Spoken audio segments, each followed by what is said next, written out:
Hello hi everyone. ఇవాళ ఇంకా చిన్న సంఘటన తెలుసుకుందాం మనం. సో అది ఒక పేరెంట్ టీచర్ మీటింగ్. ఆ పేరెంట్ టీచర్ మీటింగ్ అప్పుడు ఒక పేరెంట్ ఆ టీచర్ కి కంప్లైంట్ చేస్తుంది ఏంటనంటే, మేడం మా పాప ఫోన్ ఎక్కువ చూస్తుంది. నా ఫోన్ కాకపోతే మా హస్బెండ్ ఫోన్ తీసుకుంటుంది, మా హస్బెండ్ కాకపోతే తన ఫోన్ తీసుకుంటుంది, తన ఫోన్ కాకపోతే వాళ్ళ అన్నయ్య ఫోన్, సో వాళ్ళ నాన్నమ్మ ఫోన్, ఇలా అందరి ఫోన్స్ తీసుకొని ఒకరు లేకపోతే ఒకళ్ళ ఫోను, లేదంటే ఒకళ్ళ ఫోన్ ఛార్జింగ్ అయిపోతే ఇంకొకళ్ళ ఫోన్ తీసుకొని తన ఫోన్ ఎక్కువ చూస్తుంది మేడం, మీరు కొంచెం ఫోన్ చూడొద్దని చెప్పండి అని అడిగారు. సరే నేను ఫోన్ చూడొద్దని చెప్తాను, కానీ మీరు ఇంట్లో ఫోన్ ఇవ్వకండి అని అడిగారు అని టీచర్ చెప్పారు. పేరెంట్ అన్నారు, మేము ఫోన్ ఇవ్వకపోతే తను ఏడుస్తుందండి, ఏడిస్తే అన్నం తినదు. మరి ఫోన్ ఇవ్వద్దని స్కూల్లో టీచర్ చెప్తే తన ఇంట్లో ఫోన్ ఎలా చూడకుండా ఉంటుంది?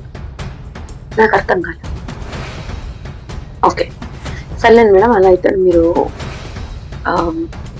వేరే పనుల్లో బిజీ పెట్టండి, కలరింగ్ కానీ హోంవర్క్స్ కానీ అలా ఏదైనా డాన్స్ క్లాస్ మ్యూజిక్ క్లాస్ ఇలాంటివి ఏమైనా పెట్టి తను బిజీ చేయండి. సో మేబీ తను అప్పుడు ఆ ఫోన్ చూడాలి అనే ఆలోచన తగ్గిపోతుంది అని చెప్పి తను అప్పుడు ఏం చెప్పారు తెలుసా?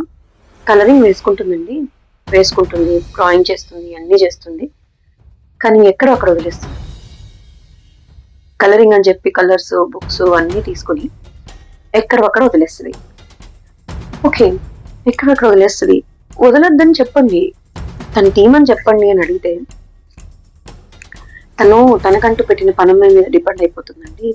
స్నానానికి కానీ, బట్టలకి కానీ, బుక్స్ కి కానీ అన్నిటికీ తన మీద డిపెండ్ అయిపోతుంది. తను కూడా పాపం పని చేయలేకపోతుంది. సో ఆ మూమెంట్ లో టీచర్ ఫ్యూజ్ అవుట్. తనకంటూ పనమ్మాయి ఫస్ట్ థింగ్.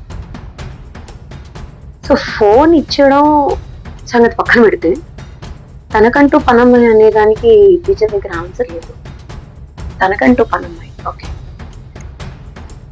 మేడం, మరి తనకంటూ పనమ్మాయిని పెడితే ఆబ్వియస్ గా తనకు అర్థమైపోయింది తను చిన్నపిల్ల కాదు, తను already grown up, 5th 6th class లో ఉంది తను అప్పటికే. సో తనకు అర్థమైపోయింది తనకంటూ ఒక సర్వెంట్ ఉంది అని. సో ఆటోమేటిక్ గా తను ఇలా పడేస్తుంది బట్టలన్నీ తను తీమంటుంది, బుక్స్ ఇలా పడేస్తుంది తను తీమంటుంది, బాత్రూంలోకి వెళ్ళి డోర్ నాక్ చేస్తుంది, గట్టిగా అరుస్తుంది, టవల్ కావాలి అది కావాలని. సో బాత్రూమ్ లోకి వెళ్ళేటప్పుడు నీకు టవల్ తీసుకొని వెళ్ళాలి అనే మినిమం రెస్పాన్సిబిలిటీ కూడా నీకు లేదు. సో ఆబ్వియస్ గా తనకి నువ్వు పనమ్మాయిని పెడితే she will be dependent on the servant. Madam ముందు ఒకటే ఒక దారి ఉంది, ఫస్ట్ ఆ పనమ్మాయిని తీసేయండి అని చెప్తే తను ఏమన్నారు తెలుసా పేరెంట్? పనమ్మాయిని తీసేయాలా?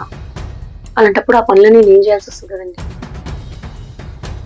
చెయ్యాలి కదా, నువ్వు చేయాలి, నీకు నొప్పి రావాలి, ఆ నొప్పి తనకు అర్థం అవ్వాలి, తను అప్పుడు కానీ సెట్ కాదు. ఎప్పుడు సెట్ అవుద్ది? స్కూల్లో టీచర్ ఫోన్ చూడొద్దని చెప్తే నువ్వు ఫోన్ ఇచ్చేస్తే టీచర్ మాట వేస్తుందా? విన్. ఇంట్లో పేరెంట్స్ అయ్యింది నీ మాటే వినని పాప టీచర్ మాట అసలు లెక్ చేస్తుందా? ఆఫ్టర్ ద స్కూల్ అంతే, టీచర్ మర్చిపోతుంది, అన్ని మర్చిపోతుంది, నువ్వు ఫోన్ కావాలని ఒక్కటే థాట్ పుడుతుంటుంది. సో పిల్లలు స్కూల్కి వెళ్తున్నారు కదా అని చెప్పేసి ఇలాంటి విషయాలన్నీ కూడా నువ్వు టీచర్ పైన డిపెండెంట్ అయిపోతే ఇది అసలు ఎంతవరకు వర్కౌట్ అవుతుందో నాకు అర్థం కావట్లేదు. మరీ స్కూల్కి పంపిస్తున్నాం కదా అని చెప్పేసి ఫోన్ చూడొద్దని చెప్పండి, ఫోన్ అడక్కని చెప్పండి, నువ్వు అడగంగానే ఇచ్చేస్తావా? నీకంటూ ఆలోచన లేదా?